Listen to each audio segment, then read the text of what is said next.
Song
নারদকে বললেন, হে নারদ, আমি বইতেও থাকি না, বইতেও থাকি না, বিবিদের হৃদয়েও থাকি না।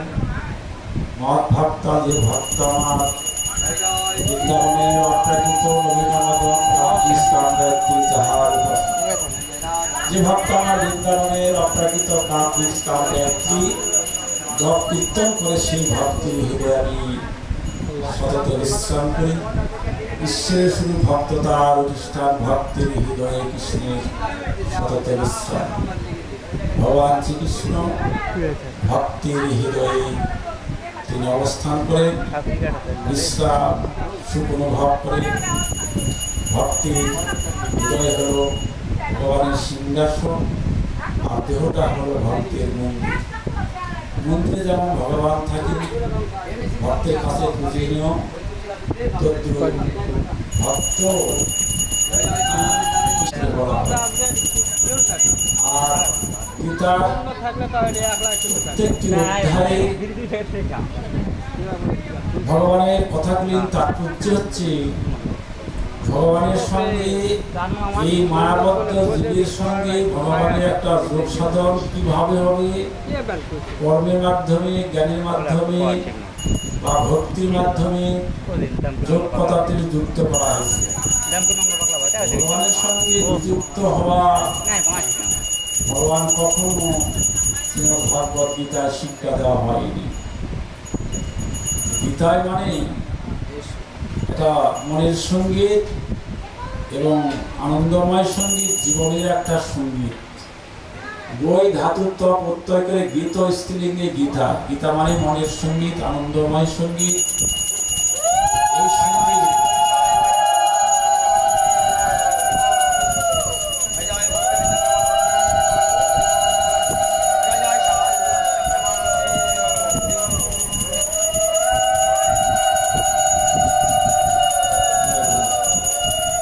এই সঙ্গীত মানুষ এমনি এমনি ভাবে উপলব্ধি করতে পারে না।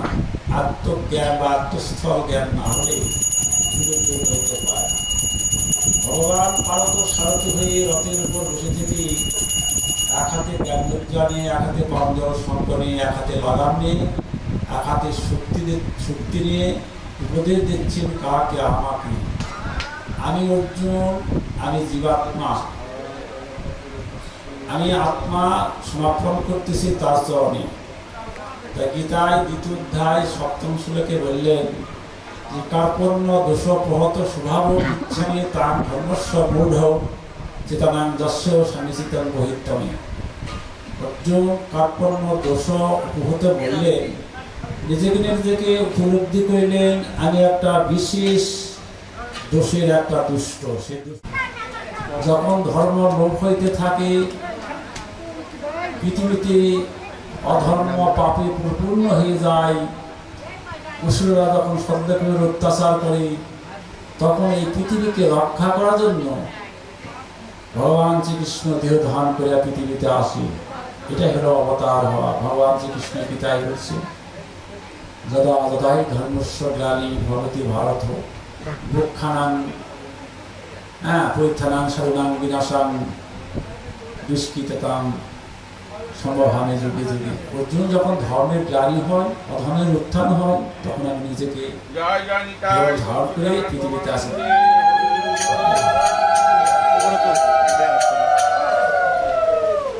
ভগবান শ্রীকৃষ্ণ মায়াবদ্ধ জীবের পুনঃ চৈতন্য, জীবের হিতের জন্য, ধর্ম সংস্থাপনের জন্য অষ্টাবিংশ চতুর্যুগে দাপুরের শেষে অন্তিমকালে ভাদ্র মাসে অষ্টমী তিথিতে এবং রোহিণী নক্ষত্রে, কৃষ্ণপক্ষের রোহিণী নক্ষত্রে ভগবান শ্রীকৃষ্ণ আবির্ভাব হলেন, অবতীর্ণ হইলেন। কিন্তু ভগবান শ্রীকৃষ্ণের আবির্ভাবের পূর্বে, অর্থাৎ শ্রীকৃষ্ণের বিলাস বৈভব, বিলাস মূর্তি শ্রী বলরাম অবতীর্ণ হয়ে বিলাস করছেন। কিন্তু এই বলরামের রাধা কৃষ্ণের যুগের সেবার জন্য মনের ভিতর অন্তরে তীব্র আকাঙ্ক্ষা ছিল, কিন্তু বড় ভাই হওয়ায় তার সেবা, বড় ভাইয়ের জন্য তার সেবা করতে পারলেন না। শ্রীরাম নবদ্বীপী শেষ করে দেব।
विश्ववशतं कृष्ण भक्ति पदे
Hare Krishna Krishna Krishna Hare Hare Hare Rama Hare Rama Rama Hare Hare Hare Krishna Hare Krishna Hare Rama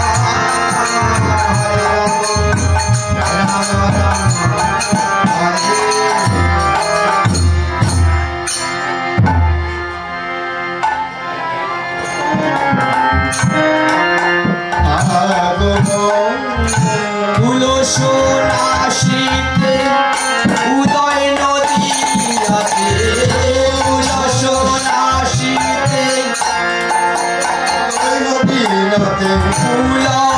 তুলসোনাশিতে উদয় নদীয়াতে তুলসোনাশিতে উদয় নদীয়াতে নাম ধরেছ পতি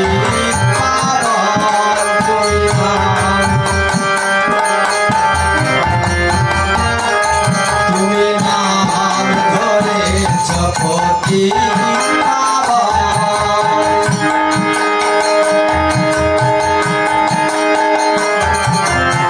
এসো হে শ্রী হরি নদিয়া বিহারী কর কৃপা করি আগমন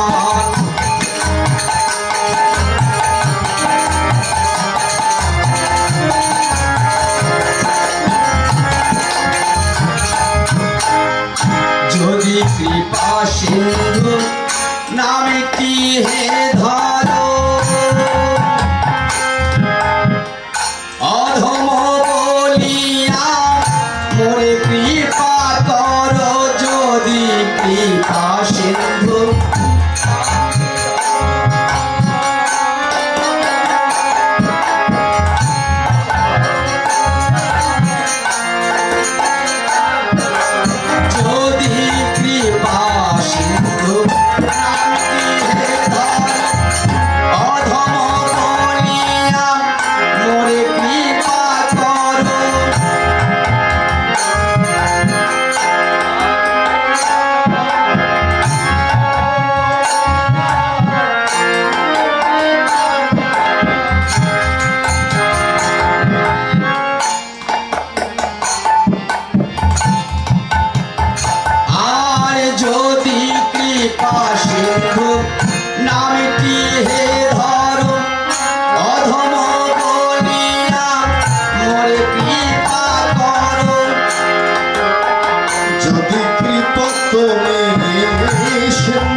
দাও রাঙ্গা শ্রীচরণ।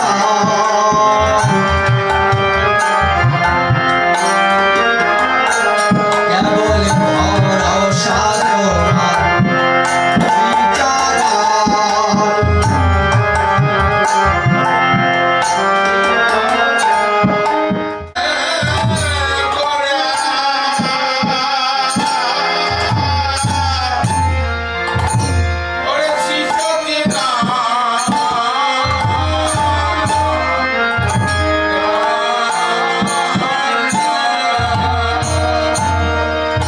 আহা মরিলে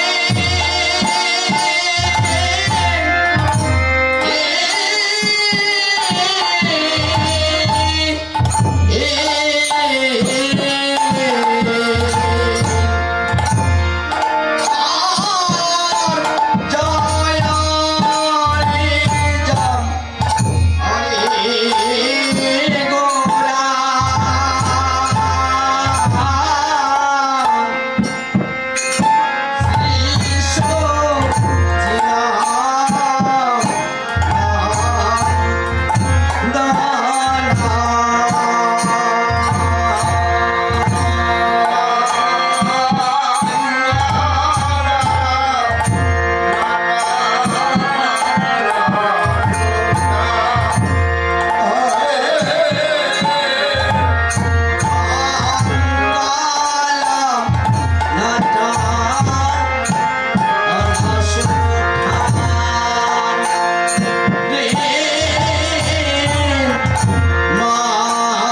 মিলে জয় দাও গো। জয় দাও গো।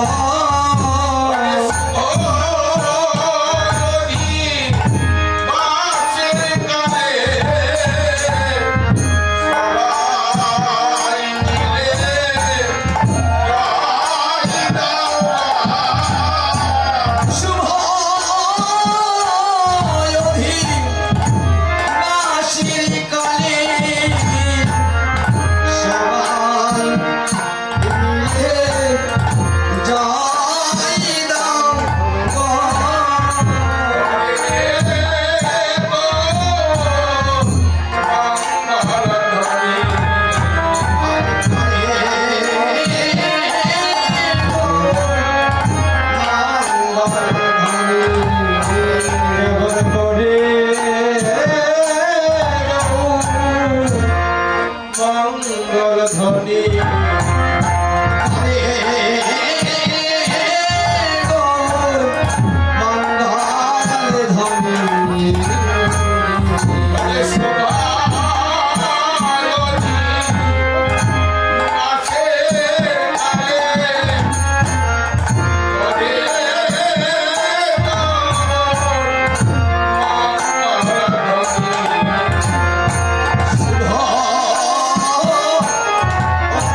কৃষ্ণ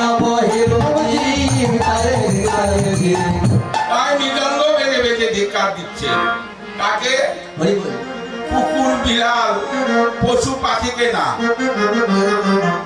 এই দুর্লভ মানব জনম পেয়ে এর মনুষ্যকে ধিক্কার দিচ্ছে। দুর্লভ মানব জনম পেয়ে এ ধরাধামে এসে যদি আমরা কৃষ্ণ ভজন না করি তাহলে কি হবে? আবার 84 লক্ষ জনি ভ্রমণ করা লাগবে।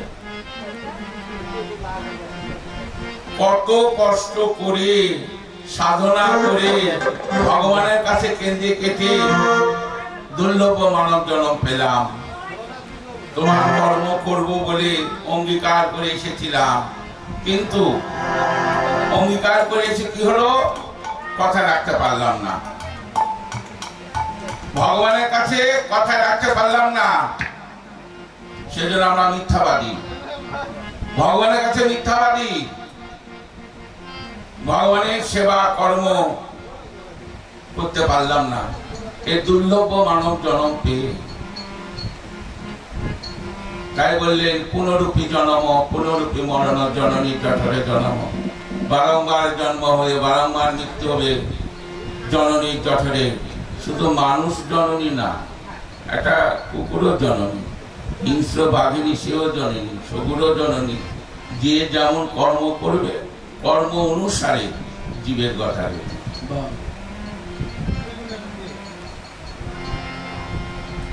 ভক্ত সাজা যায়, ভক্ত হওয়া যায় না। যাও মেলা যাও, মালা পাবা, মেলা যাও তিলক পাবা, ভালো ধুতি কিনতে পাবা, সাজিয়ে বসে থাকা পারবা, সাজতে পারা যাবে, কিন্তু ভক্ত হওয়া যাবে না। এত সহজ জিনিস না। পূর্ব জন্মে থাকে যদি সাধু সংস্কার, এই জন্মে দেখিতে শুনি হবে বসুমাচার। পূর্ব জন্মে সুখী থাকা লাগবে, সাধু সঙ্গ করা লাগবে, ভক্ত সঙ্গ করা লাগবে, ভাগবত সঙ্গ করা লাগবে, গীতা সঙ্গ করা লাগবে, চৈতন্যের সঙ্গ করা লাগবে। মার্জন হয় ভজন, সাধু সঙ্গ অনুক্ষণ। মানব জন্ম পেলাম বলে, বাপের সয় সম্পত্তি পেলাম বলে ফুটতে খাবো, বেড়াবো, ঘুরবো তা না। ভগবানের পরমাত্মিক কথা শুনতে হবে। কারণ আমরা কথা দিয়ে আসছি, তাই গীতায় বললেন সপ্তম অধ্যায় জ্ঞান বিজ্ঞান যোগে 15 নম্বর শ্লোকে বললেন, নমাং দুষ্কৃতি মূল ভবন্তে নরা ধমা মায়া অপরিজ্ঞান আসরি ভামা চিতা। ব্রেন বুদ্ধি সকলের আছে, কিন্তু ব্রেনটাকে সৎ কাজে কেউ ব্যবহার করে না। কি করে? অসৎ কাজে। ভগবানের সেবায় কেউ ব্রেন ব্যবহার করে না, ব্রেনটাকে ব্যবহার করে অসৎ কাজে।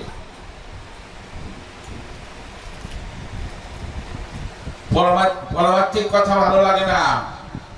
এখানে একটা ভাগবত সভা যাও, আসবে সব ভক্তবিন্দু, ইয়ং জেনারেশন ছেলেরা আসবে, বৃদ্ধ মাতা পিতারা আসবে। আস্তে আস্তে এই পরমাত্মিক কথা শুনতে শুনতে সব উঠে উঠে পালাবে। ভালো লাগছে না, এইসব কথা ভালো লাগে না। প্রভু তোমরা উঠে চলে যাচ্ছ কেন? বসো। আপনার এই পরমাত্মিক কথা আমাদের শুনতে ভালো লাগছে না কেন? তোমরা কি কথা শুনতে ভালোবাসো? তো কেমন করে খাবো, কেমন করে পড়বো, কেমন করে স্ত্রী সঙ্গ করবো? এই পৃথিবীতে কেউ না খায় থাকে? ভগবানের জগতে কেউ না খায় থাকে না।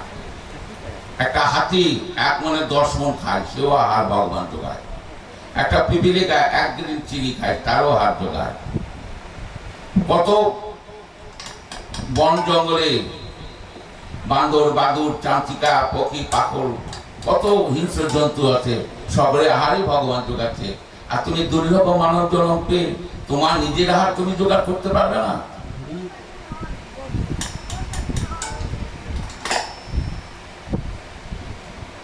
মূঢ় মানে বোকা। বোকাকে গাধা। গাধা মনে করে এই কাপড়টা বোধহয় আমারই, কিন্তু কাপড়গুলো হচ্ছে ধোপার। 1 মুষ্টি ঘাসের লোভে ধোপার 10 মন কাপড়ের বোঝ নিয়ে নদীর ঘাটে যাচ্ছে। ধোপা জানে না বিশ্ব চরাচরে কত ঘাট চড়ে পড়ে আছে।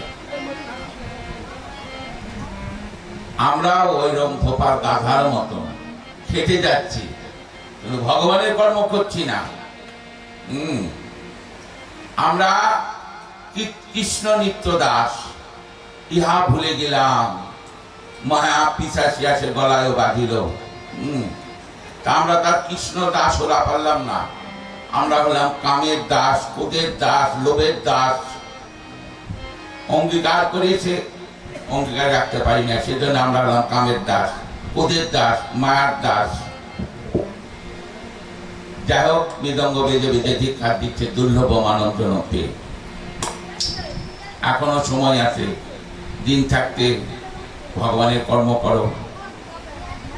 তাই বাজিছে শঙ্খ, বাজিছে শঙ্খ, বাজিছে শঙ্খ, তাই বাজিছে শঙ্খ, আসঙ্গ নাচ করবে বলে বাজিছে শঙ্খ, অসংখ্য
আশ্রয় গ্রহণ করলেন। কেন? তালের আজকে অহংকার হয়েছে, সব জিনিসেরই অহংকার আছে। ধনীর ধনের অহংকার, বিদ্যার বিদ্যার অহংকার, রূপবতী রূপের অহংকার, এরকম সকলের আছে। করতালের একটা অহংকার হবে না? এই এতগুলো যন্ত্র আছে, ওই যন্ত্রের মধ্যে করতাল যদি না থাকে এই যন্ত্রের কোনো দাম নেই। আর এগুলো যন্ত্র যদি কিচ্ছু না থাকে করতাল দিয়ে কীর্তন করা যায়, তাহলে করতালের অহংকার হবে না? আজকে মনে মনে বললেন প্রভুর সঙ্গ করব না, দেখি প্রভু আছে কেমন ভাবে তাল ছাড়া আনন্দ করে। আর এটা চার্জ আছে। প্রভু যখন শিবাস আগিনায় তাণ্ডব নৃত্য যখন আরম্ভ করে, ভাব জগতে যখন ডুবে যায়, তখন প্রভুর আর তাল মান আর কিচ্ছু লাগে না। মত্তধামে তালের এই অহংকার দেখে স্বর্গের শব্দ তাল মনে মনে ভাবলে দেখি মত্তধামে তালের এত অহংকার, তার গর্ব আমি খর্ব করে দিব। কি করলে? যখন শিবাস আগিনায় যখন প্রভু নৃত্য আরম্ভ করলে, স্বর্গের শব্দ তাল নেমে এসে প্রভুকে আনন্দ প্রদান দিলেন।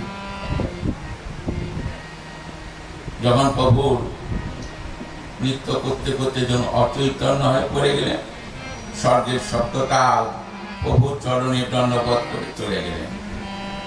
যখন বাহ্য জ্ঞান ফিরে এসে শিবাসকে বললেন, শিবাস এই মত্তধামে তালের এত পরিবর্তন, এত সুন্দর তাল দিলেন। শিবাস হেসে বললেন, না না প্রভু, আমাদের মত্তধামের তাল না, এটি হচ্ছে স্বর্গের শব্দ তাল। এই দেখুন ওই যে অদূরে দাঁড়িয়ে আছে, নয়ন জলে বক্ষ প্লাবিত হয়ে যাচ্ছে।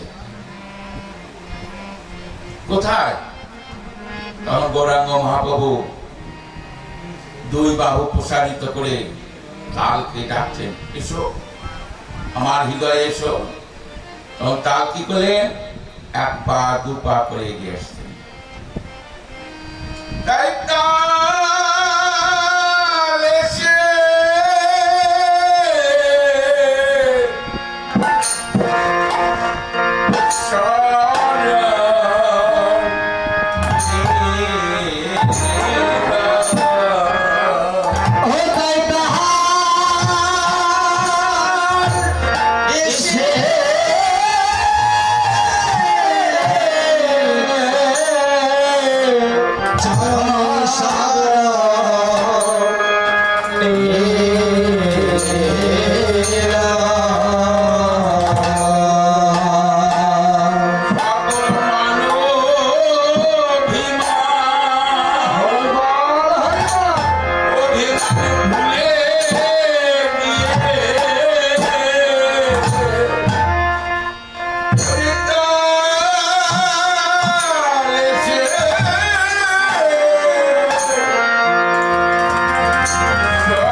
রহিল